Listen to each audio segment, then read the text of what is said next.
Paano natin malalaman kung goods pa po yung ating regulator? So meron po tayo ditong test light, gagamit po tayo nitong test light.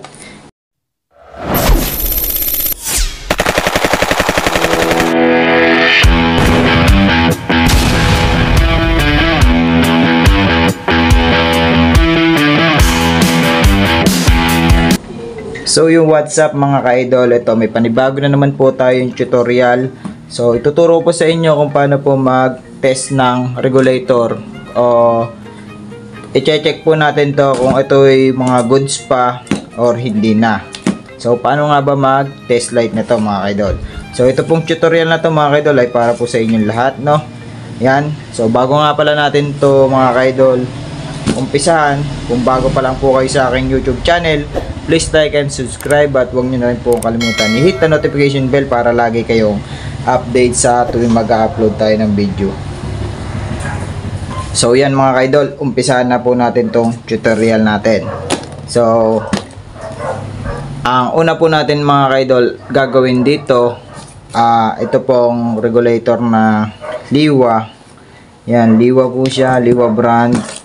Tapos ito ay, ayan, puro Liwa po siya mga ka-idol. Yan. So paano nga ba mag-test light ng ganitong regulator? So paano natin malalaman kung goods pa po yung ating regulator? So meron po tayo ditong test light, gagamit po tayo nitong test light. Yan. So ang pagte-test po nito mga ka-idol, ito po, meron po siyang kulay green, yellow, red, white, and black. So ang green po, ito po ay sa ground natin lalagay. Yan. Gamit po tayo mga ka-idol ng battery para po sa pagte-test light po natin ng regulator. Dito po natin malalaman kung goods pa po itong regulator na to. So itabi po muna natin itong dalawang regulator. Yan. So next natin mga ka-idol ay yung kulay white. Ito. Yung white po na yan ay dito po yan sa may positive. Yan. Lagyan natin dito sa positive mga ka-idol. So yan mga ka-idol, na-tap na po natin yung green sa ground, tapos yung white sa positive. Tapos itong test light mga ka-idol, syempre gagamit tayo para malaman natin kung goods pa yung ating regulator. So check muna natin yung ating test light kung gumagana. Ayan o, gumagana yung ating test light. So ang pagtetest ito mga ka-idol, ito. So pag tinest po natin yung dilaw, dapat hindi po siya iilaw. So subukan po natin mga ka-idol. Ayan, wala po siyang ilaw. So goods po ito mga ka-idol, itong yellow natin. Tapos ito naman black, dapat ito ay wala din siyang ilaw na supply po mga ka-idol. Ayan o. Yan, wala po siya mga ka-idol ilaw. So ibig sabihin ito, goods tong itong kulay black na to at saka itong dilaw. So dito naman po tayo sa kulay red. So dito po sa kulay red, pag tinest po natin to, dapat po iilaw po siya. Ano mga ka-idol? So subukan natin i-test light mga ka-idol. So yan po mga ka-idol, umiilaw po siya. So ibig sabihin po, itong regulator na to ay gumagana pa po. At goods pa po itong regulator.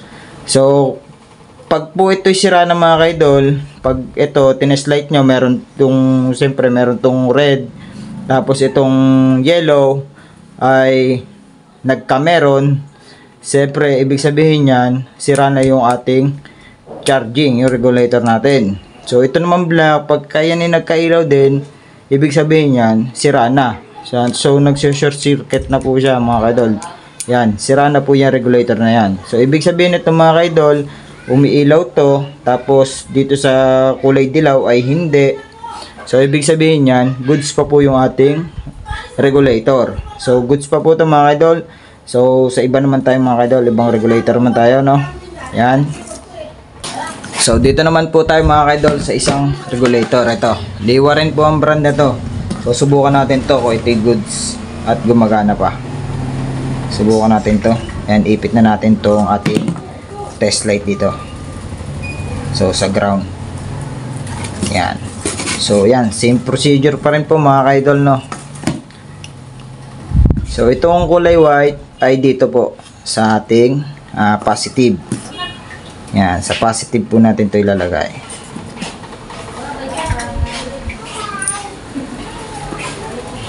Dito lang po natin itap. Positive po yung white. So ito na mga idol, i-test light na po natin to. So check po natin tong mga wire na to kung goods po. Kung hindi po siya umiilaw, yan, dapat ito iilaw. So check natin mga idol. Umpisa ulit po muna tayo dito sa kulay yellow. So i-test light po natin yung dilaw. So wala po siya mga idol. So goods po itong dilaw. Dito naman sa kulay black, yan, goods din po siya mga idol, hindi siya umiilaw. So itong red na to dapat iilaw po yan. So test light po natin mga idol. Yan. So yan mga idol. Ibig sabihin po itong regulator na to ay gumagana pa rin po ito mga idol. So goods pa po itong ating regulator. So doon naman po tayo sa isang regulator. So tanggalin lang po natin yan at ilipat natin dito. Yan. Tapos dito naman tayo mga idol sa isang regulator. So Liwa din po yung brand nito. So iba lang po yung kulay niya yan mga idol. Kung makikita nyo, kulay red, kulay yellow, kulay pink, red na may lining na white, tapos ground. So yung white po dito mga idol, ito po yun, yung kulay pink. Yan. Ito pong pink yung kulay white niyan. So minsan po kasi pink, minsan white. Yan. Yan lang po yung nag-iibang kulay. So itong ground, ilagay natin dito sa ating ground ng battery. Yan. Tapos yung positive ay ilagay po natin dito sa ating kulay pink po. Ito po. Ito po yung white. Yan. Minsan kasi ibang kulay nito, white or pink lang yan. Nagaganan po yung kulay niya. Tapos yan. Tapos itong ground ng ating test light, lagay natin dito sa ground. Tapos itetest na po natin itong mga wire na to. Yan. So umpisan mo po na natin dito sa kulay dilaw.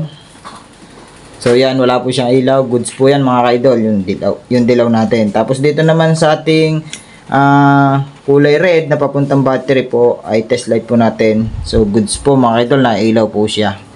So ito po mga idol, minsan po ito black. Yan, black. Nag-iba po ang kulay, Ngayon siya, red na may lining na white. So, dapat ito mga kaidol ay hindi po siya iilaw. Yan. So, pag po ito umilaw, ibig sabihin yan, sira na itong ating regulator. So, subukan po natin siyang i-test light mga kaidol. Dapat po hindi po siya iilaw. So, subukan natin.